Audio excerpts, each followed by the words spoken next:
Por isso que para nós é convicção. A pessoa ela não é muçulmana por fé. Ah, eu gostei, é lindo. Não pode ser. Tem que ser por conhecimento. Não que tem leva... experiência, não tem uma experiência sobrenatural que possa... Não. Como tem no... Não. Para ser muçulmano tem que ser por convicção. Por que convicção? Convicção vem de conhecimento. Então, eu conheço por quê? Porque tem regras a serem seguidas.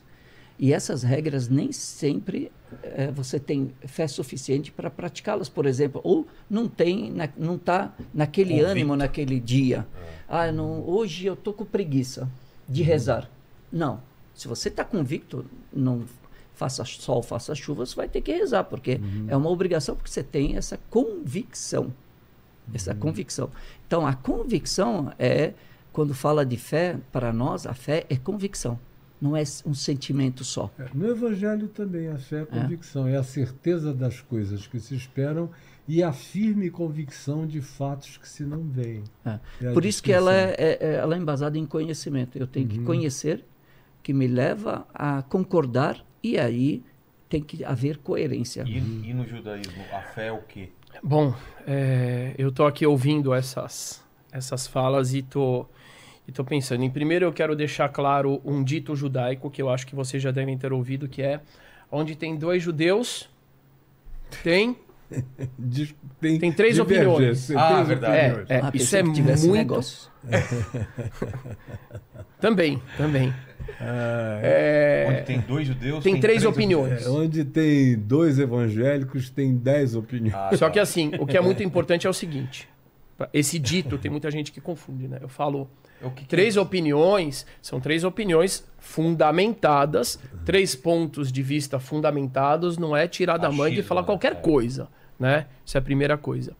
Então, assim, dentro do judaísmo, nós temos várias visões que elas são fundamentadas e são tradicionais. Então, aqui eu vou trazer uma das visões, que é a minha visão, que é fundamentada e que é tradicional, ok? Mas existe dentro do judaísmo outras visões que divergem. Vamos pegar, eu falei do Maimônides, por exemplo. Maimônides era racionalista. Muitas das coisas que hoje na internet o pessoal gosta de falar, de Lilith, dos demônios e etc e tal, Maimônides dizia que isso aqui é crendice. Ele chamaria, eu brinco, às vezes eu falo que ele chamaria isso de judaísmo do sítio do Pica-Pau Amarelo, com Saci Pererê, Cuca, etc. Essa é uma visão. Tá. Você vai ter uma outra visão, que é uma visão mais mística e etc, que ela vai levar tudo isso em conta. Lilith, que mais? Exatamente. Muitas coisas que são chamadas de Cabalá, que Maimônides diria, isso não é Cabalá, isso não foi recebido pela tradição, isso foi absorvido de outras culturas, então isso é muito importante eu deixar claro, porque vai ter gente que vai dizer assim, não, mas o rabino tal fala tal coisa. Tá certo, ele fala tal coisa e ele tem onde se fundamentar, ok? Bom, em relação a essa questão da experiência, em princípio, nós temos as duas coisas. A convicção. A gente tem a convicção, estamos falando de alguém que vem para o judaísmo. Você vem porque eu tive um sonho, porque eu tive uma experiência. Não. Não é assim. Por quê? Porque amanhã você pode ter outro sonho e depois de amanhã um pesadelo e aí vai mudar a tua realidade. Então a convicção é algo que é necessário, que é básico. Porém, eu trago uma questão que é assim... Eu acho que é muito bonito, Sheik, quando a gente fala isso em relação a quem vem e muito real. Mas a gente tem uma outra pergunta que eu acho que ela é muito fundamental e pouco feita. E aquela pessoa que nasce dentro? E aquela pessoa que ela adere à religião não porque ela escolheu, mas porque seus pais falaram tem que ser assim, porque os seus avós falaram, porque o meio falou tem que ser assim. E essas pessoas... Muitas vezes elas não vêm com esse conhecimento, elas não vêm com conhecimento nenhum. E com o passar do tempo, muitas vezes essas pessoas têm dúvidas, têm questões. E é aí que entra a minha contribuição dentro dessa conversa. Qual é a relação de Deus, do Criador, com essas pessoas que têm questões? Como que essas pessoas que têm questões, que falam, peraí, mas de acordo com a Bíblia, Aparentemente o mundo tem 6.000 anos, 5.783 anos. Mas intuitivamente eu olho, não tem isso. Ou a ciência mostra que não tem isso. Shhh, fica quieto. Será que é correto fazer isso com a pessoa? Sei lá quantas coisas. Adão viveu 930 anos. Tem gente que se sente mal com isso.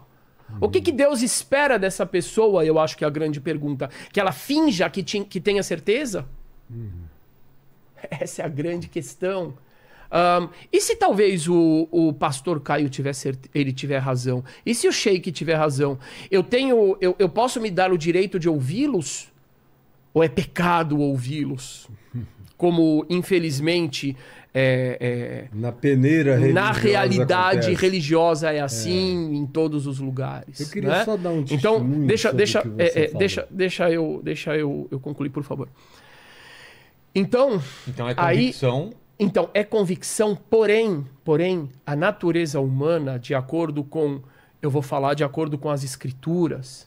A natureza humana não somente admite, mas ela é inerentemente ligada com a dúvida, ligada com as questões. O ser humano que realmente quer crescer, ele vai olhar na Torá e ele vai olhar Abrão falando... O juiz de toda a terra não fará justiça? É natural o ser humano ter dúvidas. É natural, de repente, a gente vê que... às vezes, eu tomo isso como exemplo, porque eu estou no Brasil, mas um ônibus indo para Aparecida do Norte para rezar, e pouco me importa a religião, e o ônibus cai, morre todo mundo, meu Deus do céu. É natural pessoas se perguntarem. É natural se perguntar sobre o Holocausto, que desgraça é aquela? Ou sobre tantas questões que existem hoje em dia. Qual é a resposta do judaísmo dentro dessa linha? É Abraão perguntando, o juiz de toda a terra não fará justiça? Mas no momento que Abraão pergunta isso, ele está esperando a resposta. E esperar a resposta não significa necessariamente você esperar ter um sonho. Não. Mas eu vou atrás, eu vou buscar, eu vou perguntar. Mas Deus vai tolerar a sua dúvida? Claro que vai. Porque a sua dúvida, nesse sentido, na realidade, é sede de certeza. E certeza não é uma coisa compulsória, como o senhor colocou muito bem. Certeza é algo que você vai construindo. Eu digo que Abraão, quando ele está disposto a fazer o sacrifício de Isaac, ele não caiu no topo do Monte Moriá de paraquedas, não. Ele perguntou. Sim, e isso simboliza que ele perguntou, ele questionou tanto, ele questionou várias vezes. Sofreu e ele foi construindo a convicção dele. Tudo é até que ele chega. Não tem nada que chegue estanque. Então, essa questão do que é o necessário, eu digo que é necessário, sim, experiência é necessário. Experiência fortalece muito. E nós temos muito isso no judaísmo também. Porque eu ia falar isso dos cristãos, principalmente. Mas as duas coisas... porque a convicção, o estudo, a compreensão é essencial. Esse negócio... Porém, a continuidade disso é essencial.